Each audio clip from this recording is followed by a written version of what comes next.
Ladies and gentlemen, welcome back to another new video, and we are doing series of the King's Gambit in this channel so far.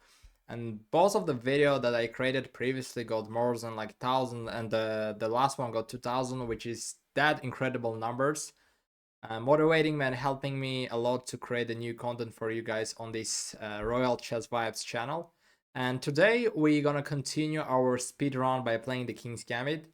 And the good news, we got 1100 with our speedrun rating. And two games right now you're gonna watch in these games gonna be King's Gambit 96, which is King's Gambit declined variation, and e takes e4, King's Gambit accepted variations.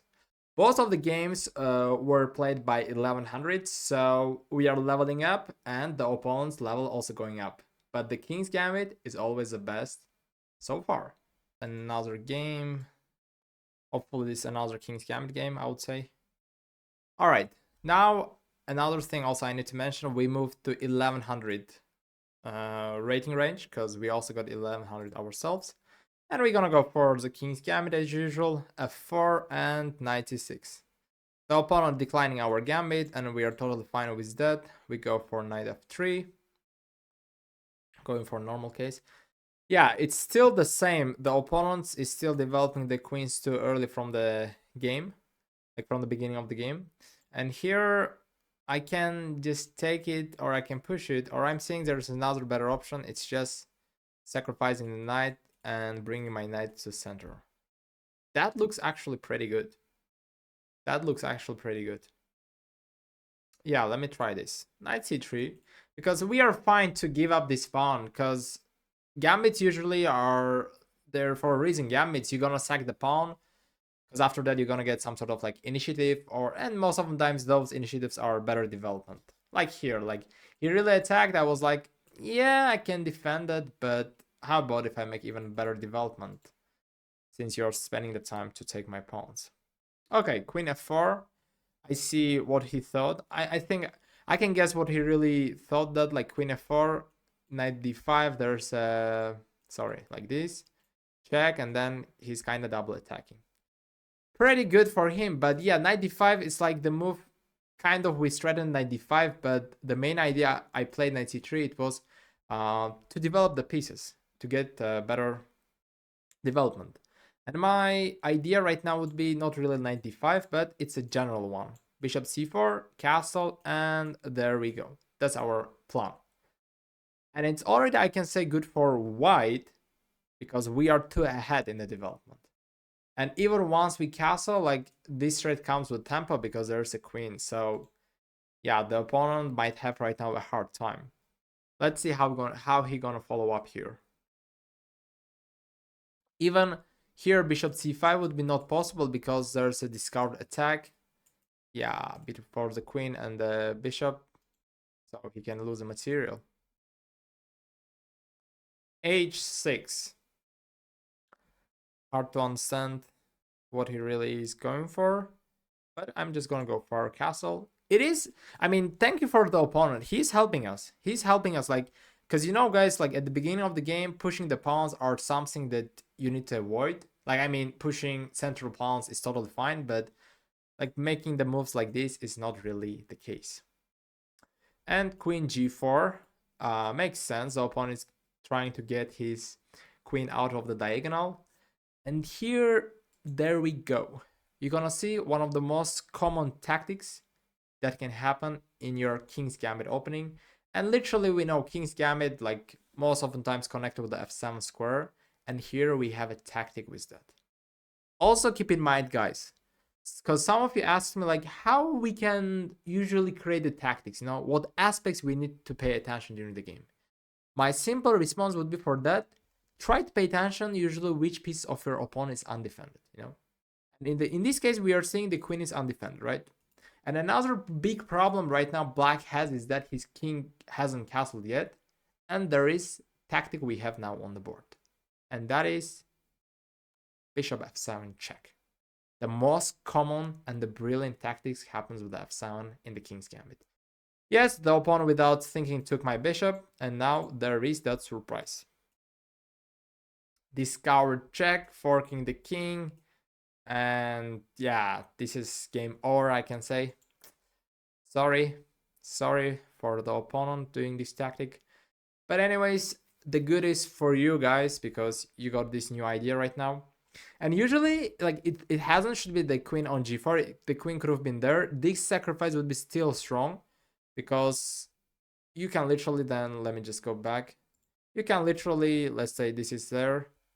You can literally go for that, and then you can bring the queens, you know, like that would be also strong. It doesn't really means that if the opponent queen is there, you can do this tactic. It can be anywhere because this tactic would be still strong. Because imagine if the queen was, let's say, on d8, right now. I could have just gone here and mated him. Okay, like now we're just gonna take the queen with the queen or with the knight. I think both of them is fine. But the knight, of course, looks more safe. But I'm seeing if I take that, yeah, my knight is hanging, but then I have a queen h5 check, which is a double attack, and I'm winning. Okay, let's go for that. Definitely the opponent goes here knight e5, I think, because that's an only option. Or maybe he can even resign. Because, yeah, here it's kind of game over, but it's just only the move 9. So, as I said, like I said before, King's Gambit is like the opening. The opponent has really to make his homework very well when they're playing against it. Okay, I'm just seeing there are some like a mate stuff in 2-3 moves. Queen g6 check. King there, knight d5. King goes backwards, rook f8 mate. Or we can start that in a different way. If he goes to king d8, I can just go rook there and then mate him. Okay, yeah, he's going for that. Okay, rook f8 check. And I actually, yeah, really wanted to checkmate with a knight, but looks like it's not happening here. Anyways, my goal for you guys was here to show one of the most common tactics that you can do with the King's Gambit. And in this video, we saw that 115200 went after f4 to knight c6, declined variation. And again, the mistake that he did was in this game, he developed the queen too early. And this is how we punished. We just literally didn't care about the pawn. The opponent was too busy with this pawn, and that's why this simple tactic happened, and we won the game. Cheers! Ladies and gentlemen, we are getting another game with almost 1200. I hope so. We are going for King's Gambit, and thank you for the opponent. And we have the King's Gambit on the board one more time. E takes f4. Good job. It's a King's Gambit accepted. We developed the knight as usual, not to let the queen come to h4 check. That's why we are playing knight f3. Keep in mind. Okay, d6. The opponent is making the normal development. All right, we go bishop c4. The standard King's Gambit idea. Developing the king side and castling early as soon as possible. Okay, bishop f3. I didn't really expect that too quickly by the opponent, but he's doing good for us. And usually there are some type of tactics I'm just trying to show you, like it could be from there or there. You can win back the bishop again. But here it wasn't really possible because this square is covered by the knight, by the pawn, and this square is covered by the queen. So this idea wasn't really possible. But the opponent helping us by trading his bishop for our knight, and I'm gonna add my queen to attack. So far not so far, but just we have already 3 pieces right into attack, and we also got 2 pair of bishops. Thank you for that for the opponent. And right now a lot of crazy things might go on the file. Wow, g5. I didn't expect that. Man, he's just going for all. Yes, my plan was queen f4, but he's not letting us. I can go for these 2 directions, g3, and then kind of put the pressure on it. Or how about if I go something like that? This looks like a much stronger, you know? This looks much stronger than putting the pressure to the opponent. Okay, he played queen f6. Pretty good move actually, I would say, because if I take now, he's coming to this double attack and win my bishop. So that's why one of the most important principle, it's not related, guys, to King's Gambit. It's like in general for 1000, 11, 12, 13, 1400s. Always try to keep having the defended pieces. Like here, for example, I can take these, but I'm gonna a little bit delay because I want my bishop be defended. You see? We are not in a rush because we already have a better development. We already have a better development. And sometimes I'm paying attention that you guys going for an attack without being ready.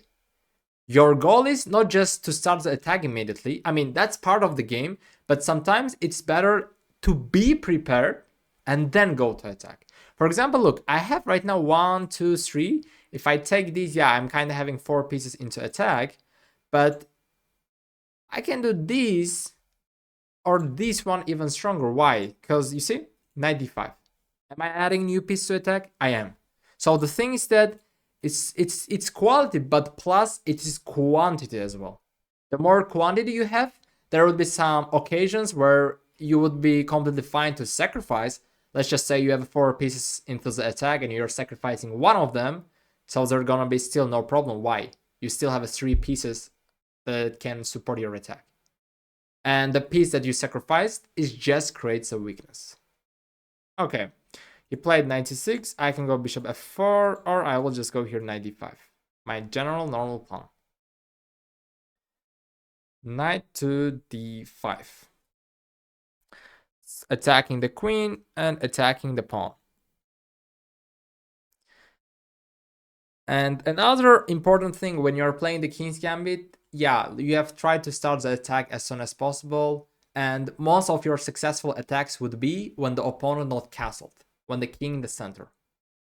And here, since my opponent took some time, here on his king side, I was totally fine also to be somehow a little bit slow. Why? Because he gave me those sort of chances. But sometimes the opponent gonna develop quickly on the king side. You will not have the opportunity to develop your queen side pieces. So in those cases, you need to start the attack as soon as possible. Okay, my opponent's queen went back, which I think that was his only option. And now I can go to my general plan. It's queen f4 and take it. Or let's just take bishop f4. I just want to do some sort of like discard attack and then do something with f7. It's really already pleasant position we are having with the white, and I think it's also pretty clear if somebody like 500 rating will watch this game can simply say, yeah, white is better because white is completely developed. Another mistake by my opponent, yeah, he's thinking that he's guarding the pawn, but I'm not sure if he realized that after takes, it's a mate. Yeah, blunder by the opponent. And it's not even I mean, it's a blunder, but what to do? What to do? It's very hard for the opponent to find the best moves. Okay, yeah, I mean, queen f7, it's a mate.